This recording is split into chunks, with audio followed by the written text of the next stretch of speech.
So, as a child, joy. Hubby and I met in second grade grammar school and spent most of our days outside all the time. From messing with catfish, crayfish in the local pond, to dirt biking. My mom had to check my pockets to find if there was any rocks, dirt, or one of my favorite flowers, a simple dandelion. These are the happiest moments of joy, hope, and love. To remember the flower he gave me. Dandelions look like weeds to the world, but to me, it was a beautiful flower. Mom would say they belong outside, so they can be at home, because they would be home for the ants.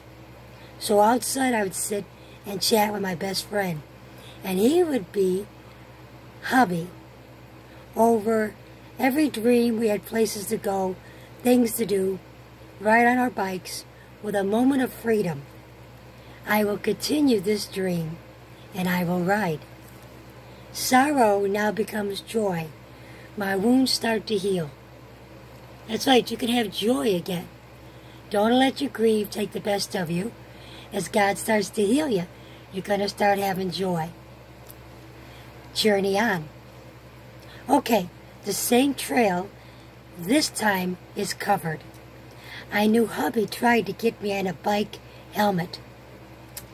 After that one fall, at least, I had safety glasses on. I was stubborn as the day was long. Why fight over a helmet? Simple. My head goes to the shadows, so I need a real hat to keep the sun off. I took a hat, not a helmet. As a kid, with massive doses of radiation, you tend to avoid the sun. So to the shadows, I was encouraged to stay, to the point that you like to stay there. You like to stay in the shadows, you play there, you even eat there. I even worked in the shadows, 11 to 7 shift. That was a shift I did for 10 years, 20 years, 30 years, to the point that my eyes were so used to the dark, and being in the sun, even for a short time, would hurt my eyes. God had to turn me slowly into the light of His holy light, and into the natural light as well, little at a time. Hubby did a lot of night biking. He would adjust for my sun intolerance. So here's 2020. Yep, clear vision. And with my new year and my new life, I'm in the sun. I'm out of the shadows, and my vision has adjusted to the light. Wonderful to be biking in the light. Hubby would call me a butterfly. So I was hidden, encased, and now I'm in the sun, ready to leap on this journey. Going through preps, I checked my water, checked for snacks. I did my old trusty bike Bible check, and then I went to get the Ziploc bag. Here, out there in nowhere, was a simple phone charger with a wire. I kept that in my bike. I thought I gave my last one away. Hubby always had to surprise me. It was at that moment God reminded me to power up, no matter how small of a journey. And there was a charger supply, another one. I thought I gave the last one away. I thank God for preparing me for this journey with power.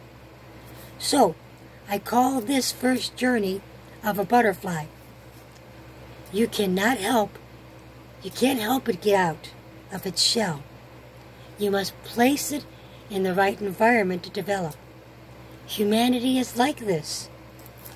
Also, our environment of the very soul is so polluted and filthy, and so many did manage to develop were undersized, underpowered, with limited range. God had a plan, and with the right environment for the human soul, He graciously moved you from a location for years that left you totally dependent on the filth you were placed in, God is now not going to push you ahead first into it, a full steam, into the living light. Like me, you would lose your vision because your eye was so used to being in the shadows, and the light would have been too strong. God is going to move me gently into the light, a little bit at a time. Humanity, come join in this perspective of what limits us is removed, and we become what we were meant to be, powered up, full of joy, full of hope, full of love. So each other as equals in this chapter of planet Earth. Oh yeah, and have fun as a child too.